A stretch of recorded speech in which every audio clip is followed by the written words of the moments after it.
নমস্কার বন্ধুরা, আমার দ্বিতীয় ভিডিওতে আপনাদের সকলকেই স্বাগত। চলে এসেছি সম্পাদ ডায়েরিতে। আজকে আমি করে দেখাবো শিঙি মাছের ঝোল। তার জন্য আমি একটু কাঁচকলা আলু কেটে নিয়েছি লম্বা লম্বা করে, নিয়েছি 3টে শিঙি মাছ আর একটুখানি আদা এবং 2টো কাঁচা লঙ্কা আমি নিয়ে নিয়েছি। কড়াইতে তেল গরম করে তার মধ্যে মাছগুলো ছেড়ে দিচ্ছি। মাছটা একটু ফোটে, আঁচটা একটু কমিয়েই নেবেন। এরপর মাছগুলো একটু উল্টে নেব। বেশি আমি ভাজবো না, যেহেতু রোগীর ঝোল তাই একটু কমই ভাজবো।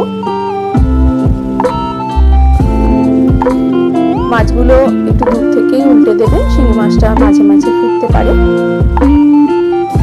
আমি একটু আদাটা আর লঙ্কাটা বেটে নিয়েছি। এবার কড়াইয়ে তেজপাতা, শুকনো লঙ্কা এবং একটু জিরে ফোড়ন দিয়ে দেব। একটু ভেজে নিয়ে ফোড়নটা একটু সুন্দর গন্ধ বেরোলে তার মধ্যে আমি এবার কেটে রাখা কাঁচকলা এবং আলুটা দিয়ে দেব। আলু কাঁচকলা দিয়ে আমি একটু ভাজবো, একটু অল্পই ভাজবো। একটু ঢাকা দিয়ে নিলে ভালো হয়, ভাজাটা সুন্দর হয়ে যাবে এবং ভেতর থেকে নরমও হয়ে যাবে। এর মধ্যে আগে দিতে হবে একটু নুন এবং একটু হলুদ। আমি প্রথমে দিয়ে দিচ্ছি 1 চামচ মতো নুন, তারপর দেব 1 চামচ হলুদ। এবার দিয়ে নুন হলুদটা একটু ভালো করে মিশিয়ে এটাকে কিছুক্ষণ ভাজবো।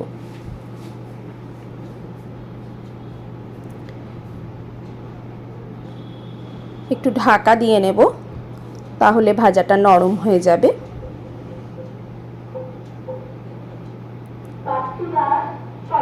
আঁচটাও আমি কমিয়েই ভাজবো। এরপর আমি যে আদা আর লঙ্কার পেস্টটা করে নিয়েছিলাম, ওর মধ্যে একটু জিরের গুঁড়ো আর একটু হলুদের গুঁড়ো দিয়ে দেব।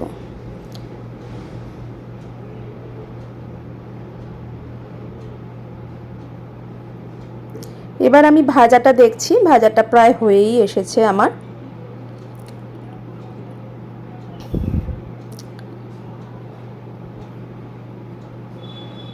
ভাজাটার মধ্যে এবার আমি ওই মশলাটা, জল টেনে নিয়েছে বলে একটু এর মধ্যে জল দেব, না হলে মশলাটা পুড়ে যাবে। একটু জল দিয়ে নিয়ে মশলাটাকে একটু পাতলা করে নিয়ে আমি মশলাটা ওই ভাজার মধ্যে ঢেলে দেব কড়াইতে। এবার মশলা দিয়ে আমি খানিকক্ষণ কষাবো।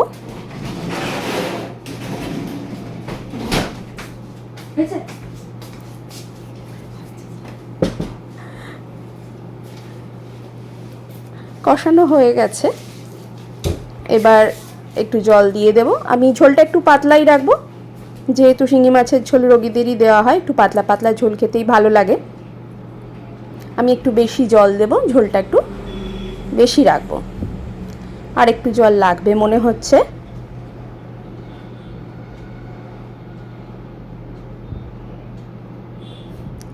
আরও একটু জল দিয়ে আমি এটাকে ঢেকে রাখবো।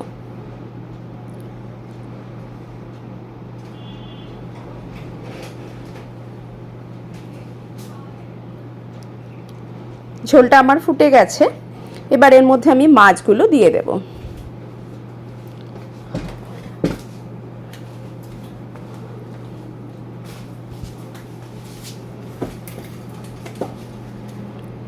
মাছগুলো দেওয়া হয়ে গেলে আমি আরেকটু ঢেকে মাছগুলোকেও একটু ফুটিয়ে নেব।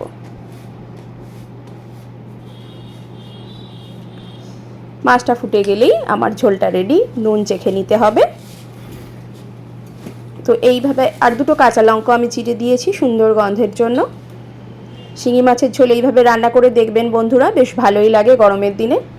আর আমার এই রান্নাটা যদি ভালো লেগে থাকে অবশ্যই কমেন্ট করবেন এবং আমার চ্যানেলটিকে সাবস্ক্রাইব করবেন।